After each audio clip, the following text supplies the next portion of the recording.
Hello everyone, নতুন একটা blog নিয়ে তোমাদের সামনে চলে এসেছি। আর আজকে যাচ্ছিলাম বিয়ে বাড়ি। এটা কিন্তু বিয়ে বাড়িটা অনেকদিন আগে কমপ্লিট হয়ে গেছে, বাট ভিডিওটা আমার ড্রাফটে পড়েছিল, ভিডিওটা পোস্টই করা হয়নি। তো আজ ভাবলাম এটা পোস্ট করি। আর আমরা তিনজন রেডি হয়ে গেছি। ভাইয়া কাল চলে এসেছিলো এখানে, আর বিয়ে বাড়িটা আজকে রয়েছে, আজকে রয়েছে রবিবার, তো ভাইয়া শনিবার চলে আসে এখানে। তো আমরা তিনজন এখান থেকে যাচ্ছি, আর আমি আব্বু মানে ওখান থেকে অলরেডি কালকে চলে গেছি বিয়ে বাড়ি। Follow, subscribe, like, share.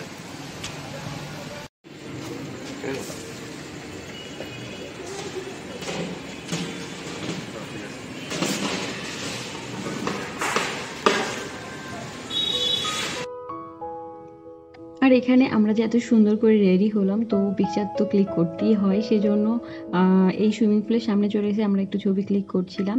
আর হাজব্যান্ড ভাইয়াকে এটা নিয়ে জাস্ট দুপাট্টা নিয়ে বলছিল যে একটু সে মানে পাঞ্জাবির সাথে ফটো ক্লিক করার জন্য, বাট ভাইয়া কোনো মতে রাজি না এটা নিয়ে।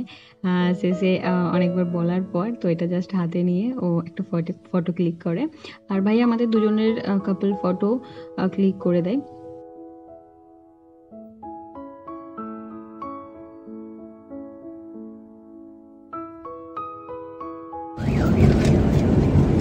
আমার সানগ্লাসটা নেওয়া হয়নি।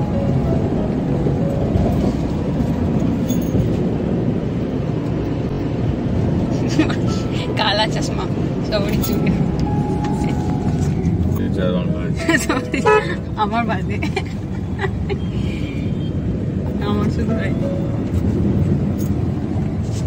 বলো, দেখা যাচ্ছে? ঠিক আছে, সব ঠিক আছে। রেডি? বিয়ে বাড়িতে খাওয়ার জন্য রেডি? Yes. খাওয়া দাওয়া You all are invited.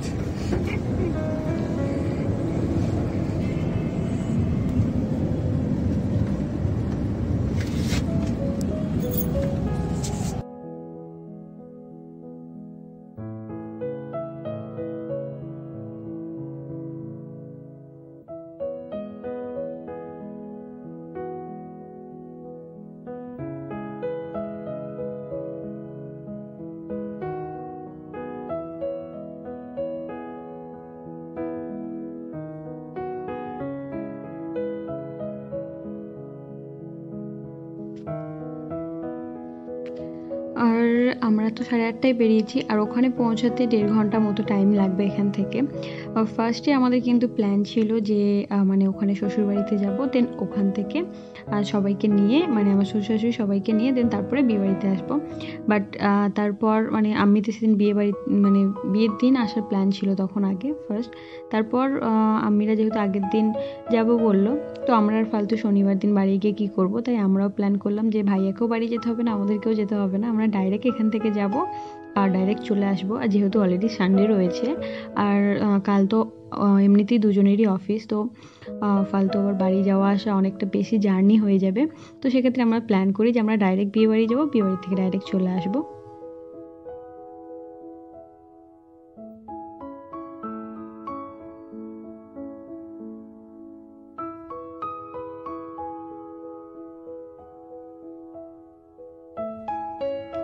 বিয়েবাড়ির উদ্দেশ্যে তো বেরিয়ে পড়েছি সকাল সকাল রেডি হয়ে, বাট বিয়েবাড়ি যাওয়ার জন্য যে গিফটটা লাগে সেই গিফটটাই নিতে ভুলে গেছি।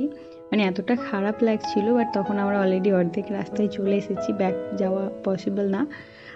তো সেক্ষেত্রে আমরা ভাবলাম যে অসুবিধা না, অলরেডি আমাদের মানে সবাই ফ্যামিলির তরফ থেকে অলরেডি গোল্ডের মানে জামাইকে দেওয়া হয়েছে বাড়ি থেকে, মানে শ্বশুর শাশুড়ি অলরেডি কালকে গোল্ডের আংটি নিয়ে এসেছে জামাইয়ের জন্য। তো আমরা যেহেতু যাচ্ছিলাম তো ভাবলাম খালি হাতে যাব, তো সেক্ষেত্রে আমরাও তার জন্য সালোয়ার নিই। আর ওটা আমি সুন্দর করে রেখে দিয়েছি, বাট আমি নিয়ে আসতে ভুলে গেছি। তো তারপর সবাই বললো অসুবিধা না, পরে পরে পাঠিয়ে দেবো। তো আমি বললাম ঠিক আছে, তাহলে মানে গিফট কেনা তো রয়েছে, অসুবিধা না, পরে পাঠিয়ে দেবো। বিয়ে বাড়ি যাচ্ছি, গিফট নিয়েও রাখা আছে, অথচ গিফট বিয়ে বাড়িতে নিয়ে যাচ্ছি না, এটা খুবই দারুণ মানে লজ্জার ব্যাপার।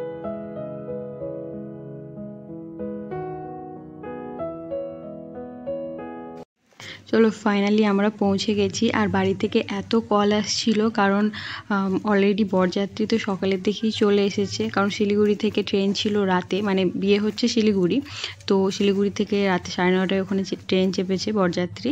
আর বরযাত্রী এখানে পৌঁছে গেছে সকাল 7:30টার দিকে, আর আমরা এখন 10টা 10:30টার দিকে ঢুকছি। অলরেডি সবার সকালের নাস্তাটাও হয়ে গেছে, তো অনেক কল করছিল। তো যাই হোক ফাইনালি পৌঁছেছি, চলো ভেতরে যাই।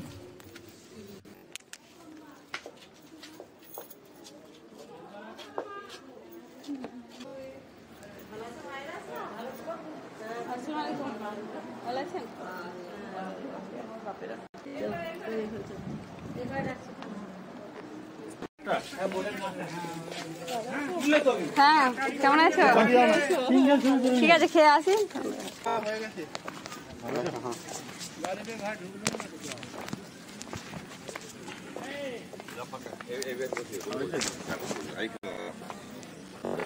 আর আমরা খেতে যাচ্ছি। এই সময় দেখলাম আমার মামি শাশুড়ি সবাই খেয়ে দিয়ে ব্যাক করছে, আর আমার শ্বশুরমশাইও আসলো, মানে খাওয়া দাওয়া করে।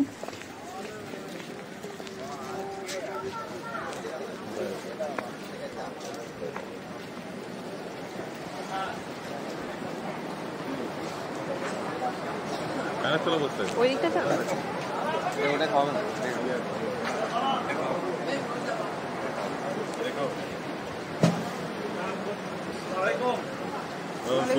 কেমন আছেন? ঠিক আছে,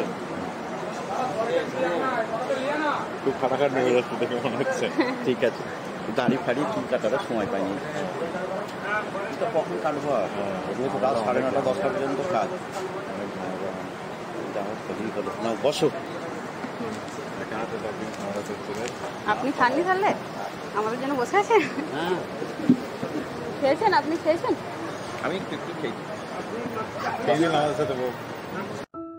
তো এখানে বসে আছে ভাইয়া, আর মানে এটা হচ্ছে মেসো শ্বশুর, মানে হচ্ছে আমরা জামাইবাবু বলে থাকি নর্মালি। এই জামাইবাবুরই নাতনির বিয়ে, তো উনি আমাদের জন্য ওয়েট করছিল আমাদের সাথে নিয়ে খাবে বলে।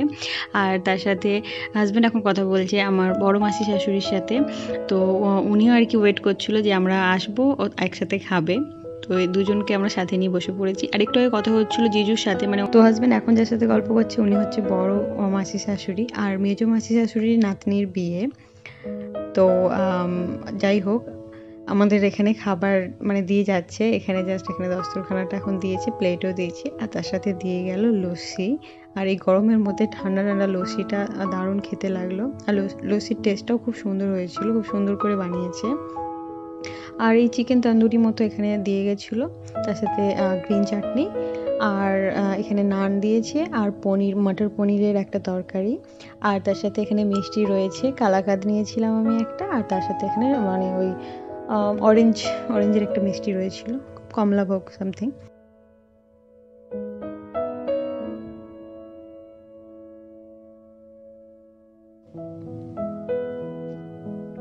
আর জিজু কিন্তু খুব সুন্দরভাবে অ্যারেঞ্জমেন্ট করেছে, জিজু আর দিদি ভাই, মানে পুরো বিয়ের মানে ডেকোরেট যেগুলো করেছে খুব সুন্দর করেছে। সবটা আমি কালকের ভিডিওতে ঘুরে দেখাবো, আজকে যতটা সম্ভব হচ্ছে দেখাচ্ছি। এরপর খাওয়া দাওয়া করে আমরা বাড়িতে চলে আসি, আর এখন বিয়ে পড়ানো হবে। আর সেই জন্য আমি ফার্স্টে কি করি, যে যেখানে বিয়ে পড়াচ্ছিল তো ওখানে মানে বিয়ে হচ্ছিলাম সিমলিন, তো ওখানে ওকে যে ঘরে সিমলিনে যে ঘরে বিয়ে পড়ানো হচ্ছিলো সেখানে গিয়েছিলাম। বিয়ে পড়ানোর পর আবার এই ঘরে চলে আসি। এই ঘরটা অ্যাকচুয়ালি বুক করে রেখে দিয়েছি আমরা, মানে আমার শ্বশুরবাড়ির আমরা, আমি রয়েছি, হাজব্যান্ড রয়েছে এখানে। আর আমি আমাদেরকে লস্যি নিয়ে এসে দিল 1 বোতল, যেহেতু প্রচণ্ড গরম করছিল তো আমরা এখানে লস্যি খাচ্ছি আর রিল্যাক্স করছি। আর তার সাথে কিছুক্ষণ পর এত গরম করছিল তো হাজব্যান্ড বললো আমি শেরবানিটা খুলে দিচ্ছি। ঠিক আছে, যেহেতু কেউ নেই আমরাই আছি, তো উনি শেরবানিটা খুলে এখানে রিল্যাক্স করছে। এখানে আমার শ্বশুরমশাই শুয়ে রয়েছে, ভাইয়া রয়েছে, আমার মামা শ্বশুর বসে রয়েছে, তো আমরা আর কি সবাই মিলে এখানে আড্ডা দিচ্ছিলাম। আর এরপর দেখি বাইরে হঠাৎ করে বৃষ্টিও শুরু হয়েছে, মানে রোদও রয়েছে, তার সাথে বৃষ্টিও হচ্ছে। যাক, একটু তো ঠান্ডা হবে, কারণ বিয়ে বাড়ি আর নতুন জামা কাপড় পরে সবারই প্রচণ্ড গরম করছে। তো চলো আজকের ব্লগটা আপাতত এখানেই শেষ করছি। নেক্সট ব্লগে তোমাদেরকে বাকি সব ভিডিও দেখাবো, কি করলাম না করলাম শেয়ার করব। আজকের মতো এখানেই টাটা।